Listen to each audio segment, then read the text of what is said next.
Buenas noches, en esta oportunidad vamos a hablar de los andrógenos suprarrenales, que son los esteroides androgénicos producidos a nivel de nuestra corteza suprarrenal. Muy bien, la dehidroespinandrosterona y su sulfato de hidroespinandrosterona, son los esteroides androgénicos producidos en nuestra corteza suprarrenal. Entonces, estos son andrógenos débiles que pueden convertirse en testosterona o estradiol, dependiendo de cuál sea la necesidad que tenga nuestro organismo en ese momento. Pero vamos a pasar a explicar cómo va a ser esto. Bueno, nuestra dehidroespinandrosterona y su sulfato se van a encontrar en grandes cantidades a nivel de nuestra circulación sanguínea. Ok, estas van a sufrir conversiones para transformarse en androstendiona, como podemos ver acá, y a partir de esta androstendiona formar lo que sería nuestra testosterona o estradiol o estrona. Muy bien, entonces ahora pasemos a ver lo resaltante de estos andrógenos, y va a ser que hay casos donde los esteroides anabolizantes, o sea, estos andrógenos que estábamos mencionando acá, van a sufrir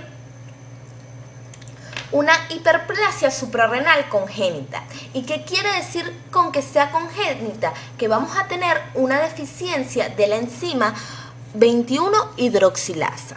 Entonces, toda la cascada enzimática esteroidea se va a dirigir a la producción de hormonas esteroideas sexuales. Entonces, vamos a explicar cómo va a ser esto, cómo es que nos va a afectar en nuestro organismo el déficit de esta 21-hidroxilasa. Y se va a deber a lo siguiente: nuestra enzima 21-hidroxilasa va a actuar a nivel de las cadenas precursoras de cortisol y aldosterona. ¿Y cómo lo va a hacer? De la siguiente manera: nosotros vamos a tener que en la cadena conformacional de nuestro cortisol necesitamos pasar de 17-hidroxiprogesterona a 11-desoxicortisol, y este cambio en la molécula de 17-hidroxiprogesterona va a ser mediado por la enzima 21-hidroxilasa. Entonces, después de nosotros tener este cambio conformacional y obtener nuestro 11-desoxicortisol, nosotros vamos a pasar a obtener lo que sería nuestro cortisol. Muy bien, entonces, a nivel de la cadena de aldosterona, nosotros vamos a necesitar nuestra 21-hidroxilasa para el cambio conformacional desde progesterona a 11-desoxicorticoesterona. Entonces, si nosotros no tenemos nuestra 21-hidroxilasa, nosotros no vamos a poder producir cortisol ni aldosterona. Y entonces, ¿qué pasaría con nuestro organismo? Tendríamos un déficit de cortisol y un déficit de aldosterona. ¿Y cómo va a interpretar nuestro organismo esto? Él lo va a interpretar como una hipocortisolemia. Entonces, si yo tengo una baja de cortisol, ¿quién va a ser el encargado de generarme mayor secreción y producción de cortisol? Pues nuestra hormona corticotrópica. Entonces, esta hipocortisolemia nos va a estimular la producción de hormona corticotrópica para que ésta actúe a nivel de nuestra corteza suprarrenal, y entonces envíe la señal de que nosotros tenemos que producir cortisol. Pero es que recordemos que el problema no está a nivel de nuestra corticotropina, o sea, el problema no está en la señal que se envíe para la producción, sino que aun cuando se envíe nuestra señal, nosotros no podemos producir ni cortisol ni aldosterona porque no tenemos la enzima que nos va a hacer este cambio conformacional a nivel de sus cadenas. Y entonces, ¿qué es lo que va a pasar? Era lo que decíamos al principio: toda nuestra cadena enzimática esteroidea se va a desviar a la producción de lo que van a ser nuestras hormonas sexuales. Entonces vamos a tener un incremento muy elevado de lo que va a ser nuestros andrógenos producidos en nuestra corteza suprarrenal, y además un exceso de las hormonas que son generadas de ellos, ya sea la testosterona, el estradiol, etc.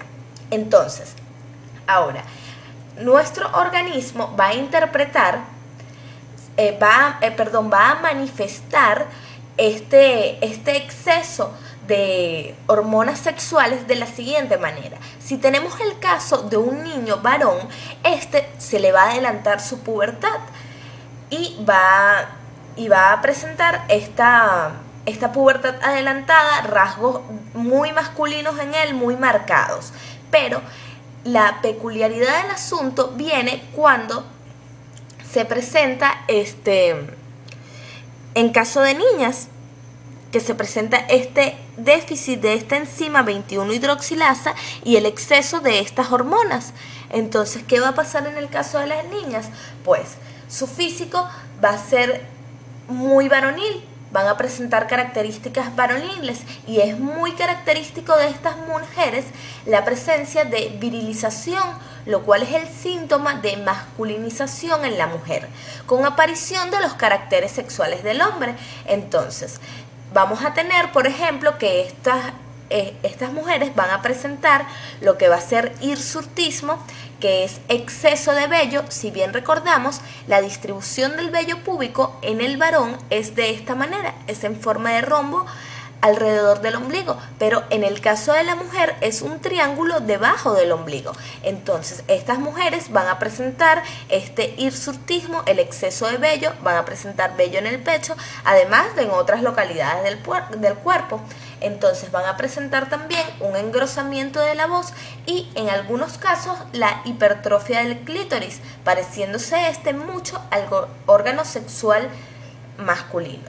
Entonces, bueno, con esto terminamos nuestro apartado de síntesis, de biosíntesis de los esteroides córticos suprarrenales, que serían nuestros andrógenos. Muchas gracias.